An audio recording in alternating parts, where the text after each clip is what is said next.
Hello guys, welcome my another videos. আমি আবু জাফর সৈকত। আশা করি আপনারা সবাই ভালো আছেন। আজকের ভিডিওটি এমএস অফিস প্রোগ্রামের একটি গুরুত্বপূর্ণ অ্যাপ্লিকেশন এমএস ওয়ার্ড বিষয়ে। এই ভিডিওটি নতুন পুরনো সকলের জন্যই ইম্পর্ট্যান্ট, কেননা এই ভিডিওতে প্রত্যেকটি মেনু স্টেপ বাই স্টেপ সহজে দেখানো হয়েছে। এগুলো প্র্যাকটিসের মাধ্যমে আপনিও আরও দক্ষ হয়ে উঠবেন আশা করি। তো শুরু করছি MS Word Bangla tutorial class 1। MS Word বা মাইক্রোসফট ওয়ার্ড একটি word processing software. MS Word ব্যবহার করে সহজেই ডকুমেন্ট তৈরি করতে পারি, ডকুমেন্ট সেভ বা সংরক্ষণ করতে পারি। বানান ও ব্যাকরণজনিত ভুল সংশোধন করা, লেখা ছোট বড় করা প্রভৃতি কাজ এর মাধ্যমে করা যায়। এমএস ওয়ার্ড এর সাহায্যে আমরা আবেদনপত্র, দরখাস্ত, চিঠিপত্র টাইপ এবং প্রিন্ট করতে পারি। যে কোনো প্রকারের ডকুমেন্ট অথবা টেক্সট টাইপ করা যায়। স্কুল কলেজের প্রশ্নপত্র টাইপ এবং প্রিন্টের কাজ করা যায়। দলিল টাইপ করা যায়। শিক্ষার্থীদের অ্যাসাইনমেন্ট টাইপ করা যায়। শিক্ষকরা ক্লাস তৈরি করতে পারেন, ক্লাস মডিউল তৈরি করেন। সীমিত আকারের ডিজাইনের কাজ করা সম্ভব। প্রয়োজনীয় প্রজেক্ট ফাইল এবং প্রোফাইল তৈরি করা যায়। ড্রয়িং, ডায়াগ্রাম সহ টেবিলের বিভিন্ন ধরনের কাজ করা যায়। উইন্ডোজের স্টার্ট বাটন ক্লিক করলে নিচের দিকে আমরা এমএস অফিস প্রোগ্রাম দেখতে পাবো। এমএস অফিস প্রোগ্রাম 2013, যার কম্পিউটারে যেটা ইনস্টল করা থাকবে সেটাই শো করবে। তো আমরা এটা ক্লিক করলে এমএস অফিসের বিভিন্ন ধরনের অ্যাপ্লিকেশন দেখতে পারবো। নিচের দিকে আমরা এমএস অফিস প্রোগ্রামের ওয়ার্ড ফাইলটি ওপেন করব। ক্লিক করলে আমাদের এমএস অফিস প্রোগ্রামের ওয়ার্ড ফাইলটি ওপেন হবে। এখানে আমরা টাইপ করার পরে সেভ করতে পারি। দ্বিতীয় যে পদ্ধতিটি, সার্চ বক্সে আমরা যদি এমএস ওয়ার্ড লিখি তাহলে আমাদের এমএস ওয়ার্ডের এই অ্যাপটি শো করবে। এটা আমরা ক্লিক করলেও এরকম একটি ইন্টারফেস দেখতে পাবো। এখানে আমরা টাইপ করার পরে আমরা ফাইলটি সেভ করতে পারবো। 3 নম্বর যে পদ্ধতিটি, সেটা হচ্ছে কোনো ফোল্ডারে বা ডেস্কটপে আমরা যদি মাউসের রাইট বাটন ক্লিক করি তাহলে নিউ যে অপশনটি দেখা যাচ্ছে এখানে ক্লিক করলে উপরের দিকে এমএস ওয়ার্ড ডকুমেন্ট, এটা আমরা ক্লিক করলে আমরা এমএস ওয়ার্ড ফাইল ক্রিয়েট করতে পারি। এই পদ্ধতিটি একটি সুবিধা হচ্ছে এখানে পরবর্তীতে সেভ করতে হয় না, শুরুতেই ফাইল ক্রিয়েট হয়ে যায় এবং অটো সেভ হয়ে যায়। তো আমরা এটার নাম দিই ডক 1 এবং এন্টার ক্লিক করলে আমাদের ফাইলটি ক্রিয়েট হয়ে যাবে। Start button. এবার আসুন কিভাবে ওপেন করব। ওপেন করার পদ্ধতি দুইটি। এক, আমরা যদি ফাইলটির উপরে মাউসের কার্সর রেখে রাইট বাটন ক্লিক করি তাহলে এখানে উপরের দিকে একটি ওপেন নামক একটি অপশন দেখতে পাবো। এটাতে ক্লিক করলে আমাদের ফাইলটি ওপেন হয়ে যাবে।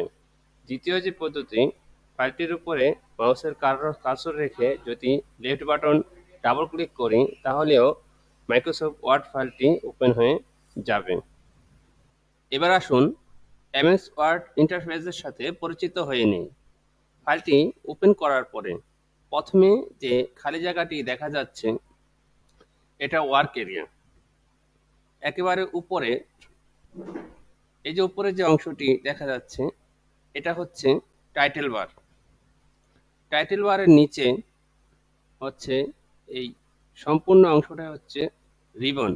রিবনের উপরে home, insert, design, page layout, reference, mailing, review, view, এই অংশটি হচ্ছে মেন মেনু। মেন মেনু এর আন্ডারে রয়েছে অনেকগুলো সাব মেনু এবং টুল।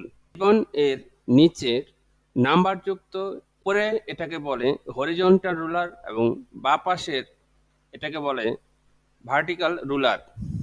স্ক্রিনের ডান পাশে উপর নিচ করা যাচ্ছে এই অংশটি হচ্ছে স্ক্রল বার। স্ক্রল বার দুইটি, একটি হচ্ছে ভার্টিক্যাল স্ক্রল বার, আরেকটি থাকে নিচের দিকে, সেটা হচ্ছে হরিজন্টাল স্ক্রল বার। আর ওয়ার্ক এরিয়াতে যে জলছানির যে কালো দাগটি দেখা যাচ্ছে এটাকে বলা হয় কার্সর। কার্সর যেখানে দেখা যাবে সেখান থেকেই লেখা শুরু করা যাবে। উপরে ডানে 3টি চিহ্ন, ক্লোজ বাটন, ম্যাক্সিমাইজ বাটন আর হচ্ছে মিনিমাইজ বাটন। ক্লোজ বাটনের মাধ্যমে আমরা ডকুমেন্টটি ক্লোজ করতে পারি। আমরা ক্লোজ বাটন ক্লিক করলাম, ডকুমেন্টটি ক্লোজ হয়ে গেল। ম্যাক্সিমাইজ বাটনের মাধ্যমে ওয়ার্ক এরিয়াকে আমরা ছোট বড় করতে পারি। আবার ক্লিক করি, জিনিসটা বড় হবে। মিনিমাইজ বাটনের মাধ্যমে আমরা ওয়ার্ক এরিয়াকে হাইড করতে পারি। এখানে আমরা ক্লিক করার মাধ্যমে এটা আবার ওপেন করতে পারি। এবার আমরা ফাইল মেনুতে ফিরে আসি। প্রথমেই আছে নিউ। তো নিউ এর মাধ্যমে নতুন একটি পেজ আমরা ক্রিয়েট করতে পারি। নিউতে ক্লিক করলে এই যে আমাদের অনেকগুলো পেজ শো করছে, ডিফল্ট অনেকগুলো পেজ আছে। আমরা আমাদের প্রয়োজন মতন পেজটি নিয়ে আমাদের ডকুমেন্ট সম্পূর্ণ করতে পারি। আমরা একটা ব্ল্যাঙ্ক পেজ নিলাম, তো ব্ল্যাঙ্ক পেজ ক্রিয়েট হয়ে গেল। কিবোর্ড শর্টকাট হচ্ছে কন্ট্রোল এন। নিউ এর নিচে আমরা পাবো ওপেন। ওপেন হচ্ছে আগের কোনো সেভকৃত কোনো ফাইল আমরা ওপেন করতে পারবো। ওপেনে ক্লিক করলে আমাদের এখানে শো করবে যে আমাদের ওই ফাইলটি কোথায় আছে, ডেস্কটপে আছে নাকি কম্পিউটারের কোনো ভিতরে অন্য কোনো ফোল্ডারের ভিতরে রয়েছে। এভাবে আমরা আগের সেভকৃত কোনো ফাইল ওপেন করতে পারি। আর কিবোর্ড শর্টকাট হচ্ছে কন্ট্রোল ও। ওপেন এর নিচে সেভ। সেভ হচ্ছে কোনো ডকুমেন্ট সম্পন্ন হলে এর মাধ্যমে আমরা ডকুমেন্টটি সেভ করতে পারি। MS Word. এখন আমরা যদি এটা সেভ করতে চাই, আমরা ফাইল মেনু থেকে সেভ অপশনে ক্লিক করলে ফাইলটি সেভ হয়ে যাবে। এখন এই ফাইলটি আমি কোথায় সেভ করতে চাচ্ছি, যদি আমি আমার বর্তমান ডেস্কটপেই রাখতে চাই তাহলে আমি ডেস্কটপ ক্লিক করব। আর যদি না আমি কম্পিউটারের ভিতরে কোনো একটি ফাইলে রাখতে চাচ্ছি, সেখানেও আমরা রাখতে পারবো। আমরা এখান থেকে সেভ এস টাইপ যে অপশনটি আছে, অর্থাৎ আমরা এই ফাইলটি ওয়ার্ড ফাইলে রাখতে চাচ্ছি নাকি অন্য কোনো ফরম্যাটে রাখতে চাচ্ছি, এখান থেকে আমরা সেটা দেখে দিতে পারবো। আমরা পিডিএফ করতে পারবো, আমরা ওয়েব পেজও রাখতে পারবো, আমরা আবার 2097 2003 ভার্সনে এটা রাখতে পারবো। তো এই ভার্সনের সুবিধা হচ্ছে লো ভার্সনের কোনো কম্পিউটারে আমি যদি এই ফাইলটি ওপেন করতে চাই তাহলে আমাদের 2097 বা 2003-এ সেভ করতে হবে, তাহলে আমাদের ওই কম্পিউটার ওপেন হবে। আর যদি আমি ওয়ার্ড ডকুমেন্ট রেখে দিই তাহলে আমি আপডেট যত ভার্সন আছে সব ভার্সনে এটা আমি ওপেন করতে পারবো। সেভের কিবোর্ড শর্টকাট হচ্ছে কন্ট্রোল এস। তো সেভ এস হচ্ছে আমি ওই ফাইলটি কোনো রকম পরিবর্তন না করে ভিন্ন কোনো নামে ভিন্ন কোনো জায়গায় সেভ করতে চাই বা ওই জায়গায় সেভ করতে চাই, তাহলে আমরা সেভ এস বাটনে ক্লিক করার মাধ্যমে এটা একই ফোল্ডারে অথবা অন্য কোনো স্থানে এটা আমরা ভিন্ন কোনো নামে সেভ করতে পারি। সেভ এসের নিচে আছে প্রিন্ট। প্রিন্ট অপশনটি মাধ্যমে আমরা ডকুমেন্টটি প্রিন্ট করতে পারি। প্রিন্ট অপশনে ক্লিক করব। প্রিন্ট অপশনে ক্লিক করার পরে আমরা কাগজটি কত পৃষ্ঠা পর্যন্ত প্রিন্ট করতে চাই এখানে আমরা পৃষ্ঠা নম্বর দিতে পারি, অথবা বর্তমান কোনো পেজেই আমি প্রিন্ট করতে চাই কিনা তাহলে আমি প্রিন্ট কারেন্ট পেজ। আর যদি আমি সবগুলো পেজ প্রিন্ট করতে চাই তাহলে প্রিন্ট অল পেজ দিতে পারি। পেজটি আমরা পোর্ট্রেট আদলে প্রিন্ট করতে চাই নাকি হরিজন্টাল এর মতো প্রিন্ট করতে চাই ল্যান্ডস্কেপে, সেটাও আমরা সিলেক্ট করে দিতে পারি। অথবা আমরা এক পেজে আরো একাধিক পেজ প্রিন্ট করতে পারি এভাবে। এবার আসি হোম মেনু এর আন্ডারে নিচে যে কাট, কপি এবং ফরম্যাট প্রিন্টার, পেস্ট এই অপশনগুলো। কাট হচ্ছে কোনো কিছু কেটে ফেলা বা ডিলিট করা। এখানে কাট অংশটি শো করছে না, আমরা টাইপকৃত অংশটি যদি সিলেক্ট করি তাহলে কাট অংশটি শো করবে। আমরা যদি মাউস সিলেক্ট করার পরে কাট অংশ ক্লিক করি, তাহলে আমাদের টাইপকৃত অংশটি ডিলিট হয়ে যাবে।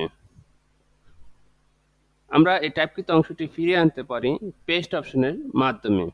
পেস্ট অপশনে ৩টি অপশন আছে। প্রথমটি হচ্ছে কিপ সোর্স ফরম্যাট,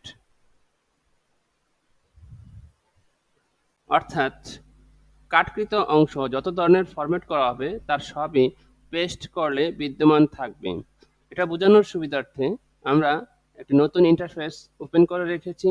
এখানে লাইনটিতে দেখুন প্রথমটি বোল্ড করা হয়েছে এবং তৃতীয় ওয়ার্ডটি ফরম্যাটের ফন্টের টাইপ চেঞ্জ করা হয়েছে, আর ৪ নম্বর ওয়ার্ডটি ইতালিক করা হয়েছে, আর ২ নম্বর ওয়ার্ডটি যদি আমরা আন্ডারলাইন করি, এভাবে এই লাইনটি বিভিন্ন ফরম্যাট করা হয়েছে। এখন আমরা যদি এই অংশটি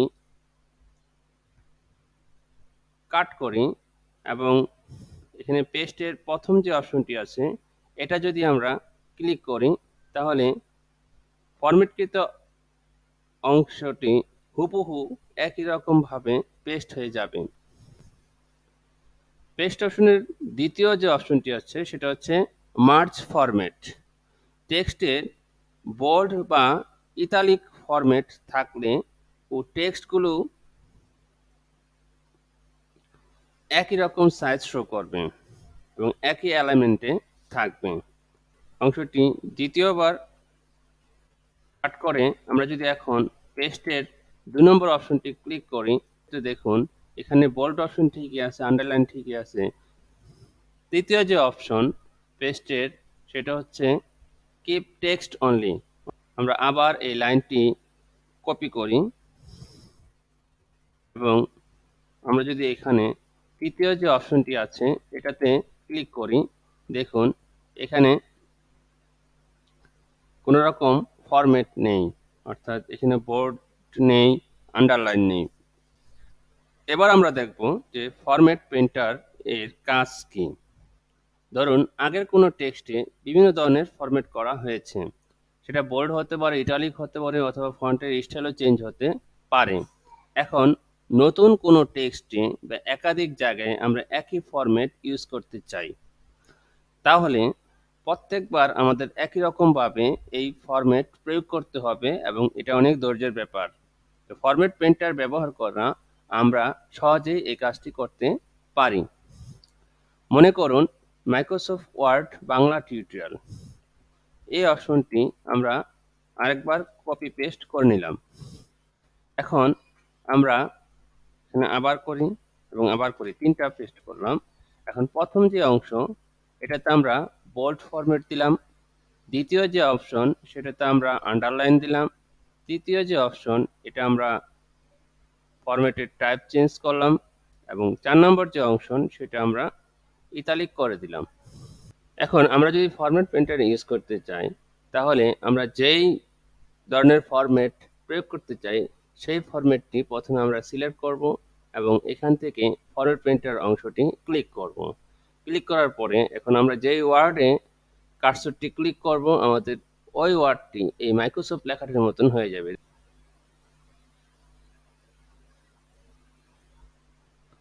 আমাদের ওয়ার্ডটি টিউটোরিয়াল মাইক্রোসফটের মতন হয়ে গেল।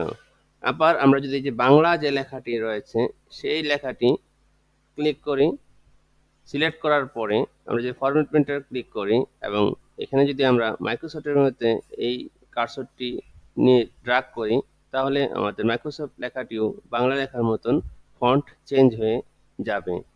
ফরম্যাট প্রিন্টারে প্রথমবার ক্লিক করার পরে এই সিস্টেমটি আর থাকছে না, তবে তা আমরা চাইলে একবার ক্লিক করার মাধ্যমে বারবার এটা ইউজ করতে পারবো। সেক্ষেত্রে আমরা প্রথমে এটা ক্লিক করলাম, তারপরে এখানে ফরম্যাট প্রিন্টারের জায়গায় ২ বার ক্লিক করতে হবে। এখন আমরা যদি এটা ড্র্যাগ করি, হয়ে গেল। আমরা যদি আবার ড্র্যাগ করি এটাতেও হবে, আমরা যদি আবার ড্র্যাগ করি এটাতেও হবে, আমরা যদি আবার ড্র্যাগ করি এটাতেও হবে। তাহলে আমাদের বারবার ফরম্যাট প্রিন্টার ক্লিক করতে হচ্ছে না। এবার দেখব যে ক্লিপবোর্ডের কি কাজ। মাইক্রোসফট কথাটি এখানে কপি দিই, তাহলে এখানে মাইক্রোসফট লেখাটি শো করবে। একইভাবে আমরা যদি টিউটোরিয়াল কথাটির মধ্যে কপি দিই, টিউটোরিয়াল কথাটি এখানে শো করবে। আমরা যদি এখানকার বাংলা লেখাটির উপরে কপি ক্লিক করি, তাহলে এখানে বাংলা যাবে। এখন আমি চাচ্ছি যে আমার এখন বাংলা ওয়ার্ডটি লাগবে, আমরা এখানে শুধু জাস্ট বাংলায় ক্লিক করব, আমাদের বাংলা লেখাটি এখানে কপি হয়ে যাবে।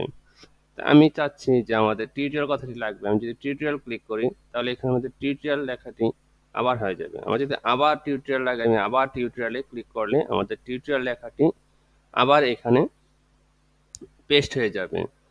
আমরা যদি মাইক্রোসফটে ক্লিক করি, সেক্ষেত্রে আমরা সম্পূর্ণ সেন্টেন্সও চাইলে এইভাবে ফিরিয়ে নিয়ে আসতে পারি।